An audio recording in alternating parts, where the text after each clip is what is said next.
state government. The state government said drainage fee is paid by the user. I didn't do that. I didn't have a thing to do with that. That is state law. But believe me, I'm rendering under procedure what is seasonal. That's what the law would say. Now, there are some big churches, there's some little churches. We have all kind of arguments about is this fair or unfair. If you subscribe to anything that says that the government set a policy, then you go argue that with the government. That has nothing to do with this. What I'm arguing to you is we have a huge problem in the city of Houston on streets and drainage. And we can bat our gums until the day's over, I guess. And we'll walk off without street and drainage improvements for our neighborhoods that we desperately need. And the thing that would be really, really unfortunate is if the churches and the schools took the position that they disagree with the state legislature to the point that they would kill this and not give their neighbors the opportunity to have good streets and good drainage. Now this program is a 30-year program. People said there's no plan. Here's what the plan is. The plan is to rebuild 3/4 of all the streets and drainage systems in the city of Houston over a 30-year time period. That's why these numbers are so big when people start trying to do percentages or try to do dollar amounts or try to allege something that is unfair in what goes on. There's been allegations that the engineering community has got some sort of windfall out of this. You know, we wouldn't be studying cancer and research and trying to stop it if the doctors had to come up and said, say cancer is a problem, we ought to fix it. All right, that's where things come from, the people that see it. So we see it. Now, I'm not going to be here to benefit from this. I'm getting out of my company. I'm going to not be contracted anymore. My company has contracted very little with the city of Houston over the last 35 years that I've been in business. But I've lived in Houston. I've driven on crappy roads. I've had my street dug up and not fixed. I've had my water lines and sewer lines tear up my streets and not get them done.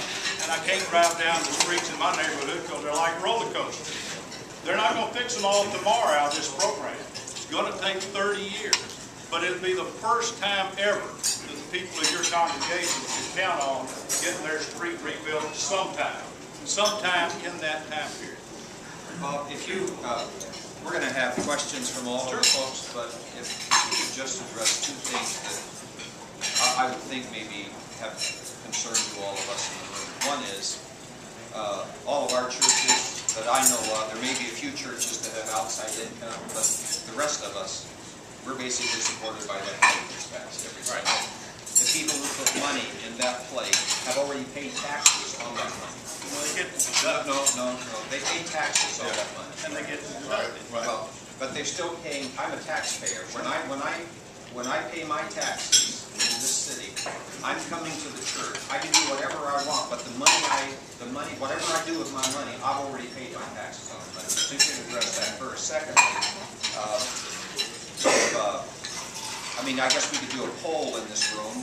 I don't know. I could tell you, for one, particularly in this economy, our church has no extra money, like none. We're just trying to get by. We've already cut our staff considerably just to survive. So what would it, I mean, we can go around the room, and there's various ones here that can talk about what we're doing, all of us are doing to serve the city. Our church just participated in helping renovate one of the HISD inner city schools. We do homeless ministry. You can talk to the Ministers Against Crime, all the things they do. So what of that should we not do? Because if plate money goes to pay this, it's going to come directly out of what we're doing to serve the city. What would you say about that? Well, I'd say a couple of things. First, a while ago there was a statement, why don't we do it and pay taxes? Well, when you pay taxes, you pay it with after-tax money that you get to deduct it. When people put money in the offering plate, it's after-tax money that they get to deduct it. Both of those are deductible, and I think it's a disingenuous argument that suggests that there's some difference in that. Now, how do you pay for things? Look, I've laid off 100 people this year. business is tough, living is tough, but we're not talking about today's economy and it's a snapshot that stays today's economy. We're talking about what we do for the next 30 years to improve the neighborhoods that get you more people in your congregation, that improve the neighborhoods that have more people come together, that improve the neighborhoods and have more economic development, which is more value to what everybody has. So the answer is, yeah, everybody's got a budget problem. Most churches, it's a very, very small number.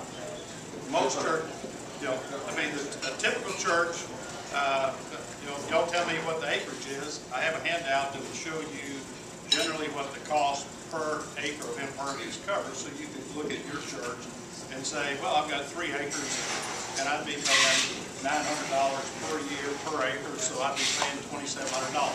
How much was our church, just on our campus, Dave? Dave, how much was our church? Well, you estimate about 40 acres. Which church you had? Grace.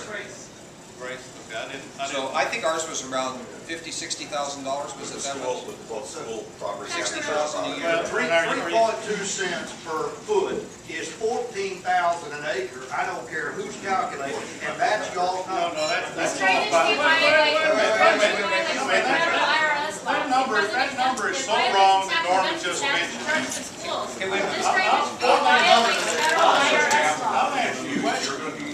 Here's what we're going to do. We're going to let one person talk at a time. I'm sorry, 1,400. Yeah, if you'll let me, yeah, let Dave and I kind of moderate this. Go ahead. All right. I don't know. Dave's going to protect you. All right. I don't know particularly about St. Luke's, but I do know about our Savior Lutheran.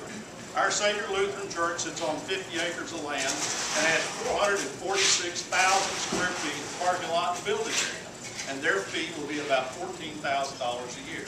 But that is a huge church. Not based on Based on my figures, 3.2 cents times 446,000 will get you 14,000 a year. And there is a lot of misinformation that's been put out on what this whole system is. If anybody's got a calculator, they can run that number right now.